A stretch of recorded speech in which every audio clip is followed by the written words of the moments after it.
Fala pessoal, tudo bem?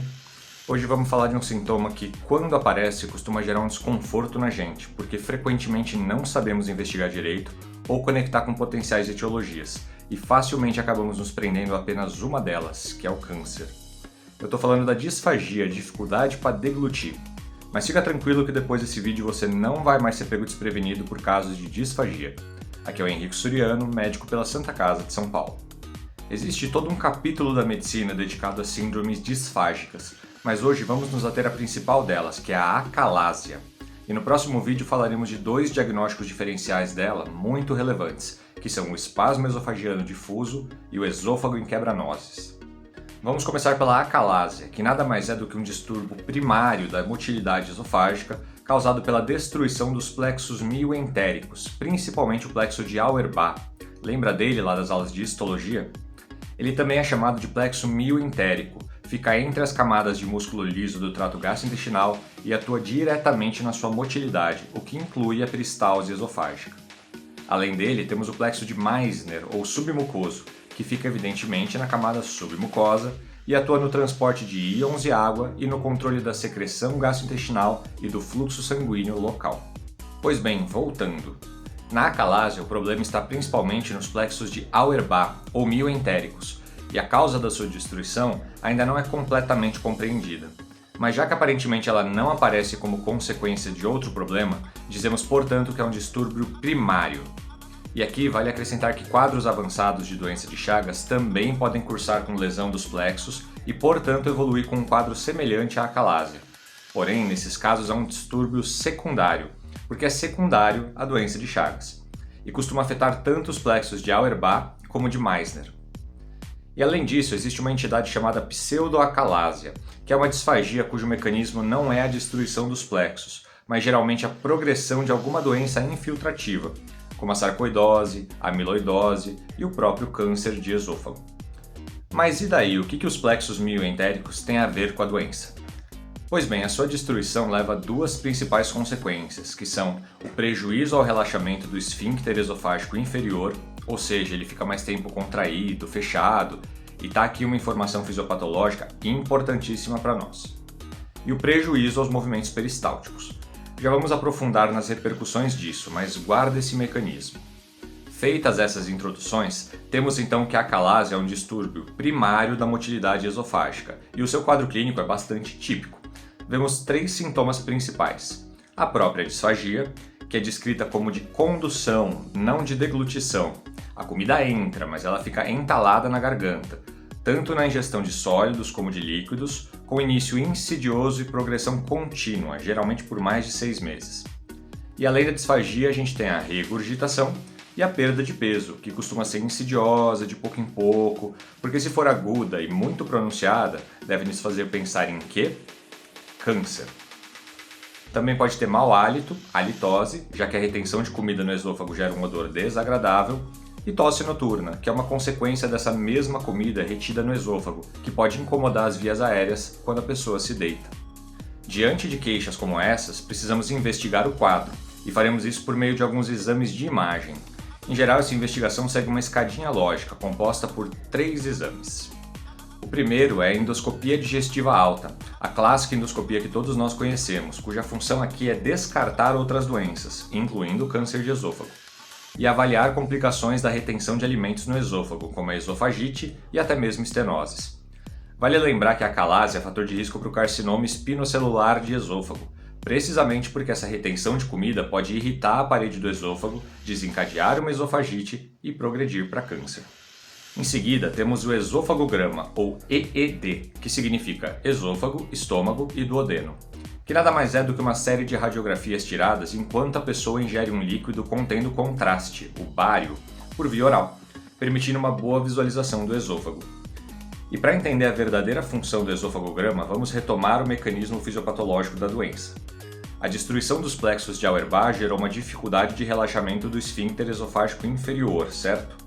E como isso ia aparecer na imagem do esofagograma? Simples. A gente vai ver um esôfago bastante dilatado que em certo ponto se torna bastante constrito, apertado.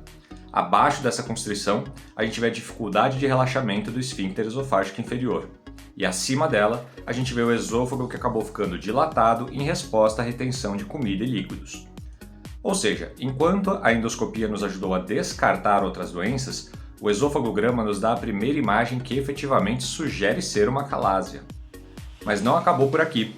Essa imagem que o esofagograma nos deu confirma que há uma dilatação esofágica, mas não sabemos ainda o que explica ela. E lembre-se que a calásia é, por definição, um distúrbio de motilidade, então precisamos investigar a motilidade do esôfago. E como que a gente faz isso? Avaliando os gradientes de pressão esofágica por meio de uma esofagomanometria, que é o padrão ouro. Esse exame consiste em colocar uma sonda no esôfago do paciente por alguns minutos e essa sonda carrega vários sensores que avaliam o esôfago em diferentes alturas, calculando suas variações de pressão. O trunfo desse exame é que ele consegue ver exatamente os distúrbios que caracterizam a acalásia. Primeiro, a dificuldade de relaxamento do esfíncter esofágico inferior, ou a hipertonia do esfíncter. E segundo, a redução ou ausência de contrações esofágicas efetivas. E entenda que isso não significa apenas que há contrações fracas. Pode haver contrações fortes, mas se forem fortes demais, elas permanecem inefetivas, e isso bagunça a peristalse esofágica. A manometria também pode mostrar um aumento na pressão luminal esofágica, que decorre da retenção de ar. Isso mesmo, se a constrição do esfíncter esofágico inferior for muito grande, nem o ar segue adiante e fica preso no esôfago, contribuindo para sua dilatação. Fechou, com esses exames conseguimos dizer com propriedade que o paciente apresenta uma acalásia. E qual que é o próximo passo? Tratar? Ainda não, porque o tratamento vai depender de qual que é o grau dessa acalásia, então precisamos classificá-la, e existem duas principais classificações. A classificação de Mascarenhas se baseia no diâmetro da luz esofágica e, portanto, se baseia na sua dilatação que vimos pelo esofagograma. São 4 graus, menos de 4 centímetros, que significa não ter dilatação, de 4 a 7 centímetros, de 7 a 10 e maior do que 10 centímetros. E esse último é também chamado de dólico megaesôfago, sendo que dólico significa longo ou prolongado e descreve o esôfago que está tão dilatado que começa a ficar tortuoso e até horizontalizado. Uma dica para lembrar da classificação de Mascarenhas é pensar que começa no 4 e sobe de 3 em 3, indo para o 7 e para o 10. Em seguida, temos a classificação de Pinot, que já é mais qualitativa, classificando a acalásia em incipiente, não avançada ou avançada. A sacada aqui é associar esses níveis aos graus da classificação de Mascarenhas. E aí temos o seguinte: o grau 1 de Mascarenhas, ou seja, menos de 4 centímetros ou sem dilatação, corresponde ao incipiente de Pinot. O grau 2 de Mascarenhas, ou seja, de 4 a 7 centímetros, corresponde ao não avançado de Pinot. E por fim, os graus 3 e 4 de Mascarenhas, ambos acima de 7 centímetros, correspondem ao avançado de Pinot. Mas e daí? Qual que é a função dessas classificações todas? Simples. Sabendo da gravidade do quadro, podemos pensar no tratamento ideal. Em geral, as acalásias incipientes podem ser tratadas com medidas comportamentais, medicação e dilatação endoscópica com balão, que são as medidas menos invasivas, quando comparadas às cirurgias que fazemos nos graus não avançado e avançado. Portanto, note que a indicação cirúrgica depende da classificação do grau de acalásia por meio de um exame de imagem, que é feita eminentemente pelo esofagograma, o que é diferente do diagnóstico, que costuma ser fechado para valer por meio da manometria. Então o fluxo é meio contraintuitivo mesmo, pois como o esofagograma antecede a manometria, acabamos sabendo que precisa operar antes mesmo de ter fechado 100% o diagnóstico. Mas uma coisa de cada vez. Vamos falar primeiro do tratamento medicamentoso, que pode ser feito com nitratos, bloqueadores de canal de cálcio ou Viagra. Estranho, não? Mas a ideia é que essas medicações conseguem dilatar o esfíncter esofágico inferior e, portanto, amenizam os sintomas da acalásia se forem tomados de 10 a 30 minutos antes das refeições. Uma outra alternativa ainda não cirúrgica é a injeção de botox no esfíncter esofágico inferior por via endoscópica, que até produz um resultado legal, mas tem 2 reveses, que são o risco de recorrência dos sintomas, e inclusive esse risco é bastante alto, sendo de 50% em até 6 meses, e o risco de fibrose local, em caso de injeções contínuas.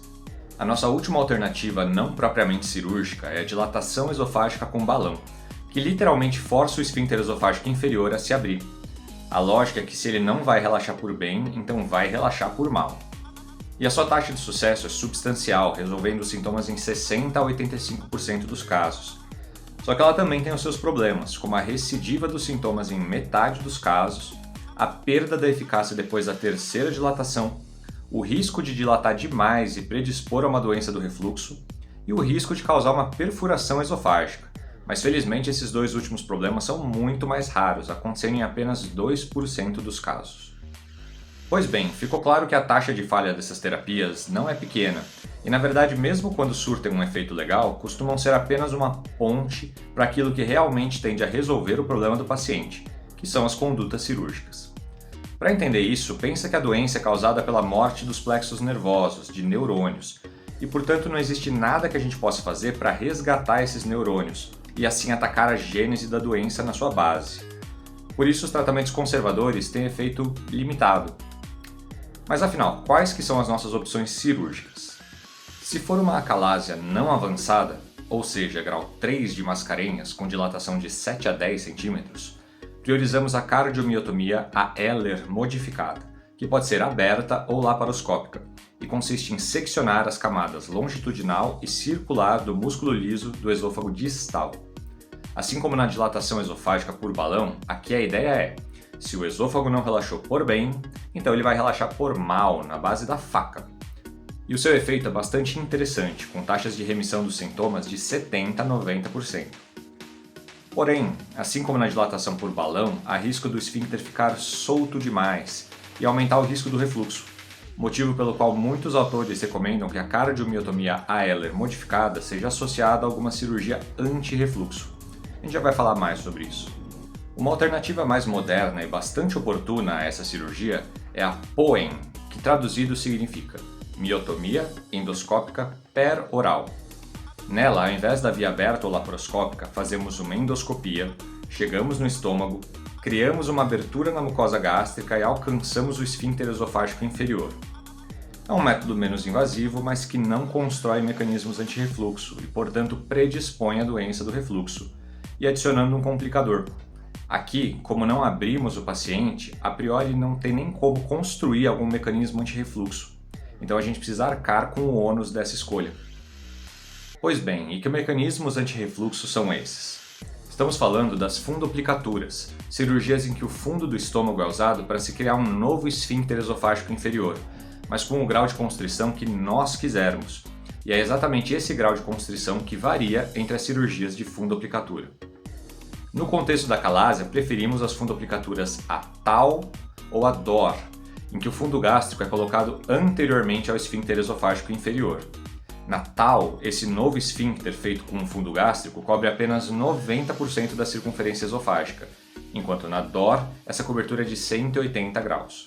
Outras duas fundoplicaturas que existem são a de Nissen e a de Toupet, mas como elas cobrem uma circunferência muito grande do esfíncter esofágico inferior, não as usamos na acalásia. Afinal, acabamos de seccionar um esfíncter hipertônico. Não queremos construir um novo esfíncter superapertado, certo? Isso só ia reconstruir todo o problema. O valor dessas cirurgias, na verdade, está no manejo da doença do refluxo refratária ao tratamento conservador, em um capítulo separado das acalásias. Nos pacientes com refluxo refratário, em que a proposta cirúrgica está sendo considerada, também precisamos fazer uma manometria para checar se há distúrbios de motilidade. Se não houver e a doença do refluxo for pura, a cirurgia pode ser a fundoplicatura Nissen, que cobre os 360 graus da circunferência esofágica. Por outro lado, se houver algum grau de distúrbio de motilidade, o novo esfíncter precisa ser um pouco mais frouxo, e aí damos preferência à fundoplicatura Toupet, que é posterior e cobre 270 graus da circunferência esofágica. Feita essa digressão quanto às cirurgias anti-refluxo, vamos finalizar a discussão sobre a acalásia falando da cirurgia usada nos casos avançados, que corresponde ao grau 4 de Mascarenhas, ou seja, mais do que 10 centímetros de dilatação, e que também vale para os pacientes refratários à cardiomiotomia a Ehler modificada. Essa cirurgia é a esofagectomia transhiatal com transposição gástrica, que basicamente desiste de salvar o esôfago, arranca ele fora e sobe o estômago em sentido cranial para ser o novo esôfago.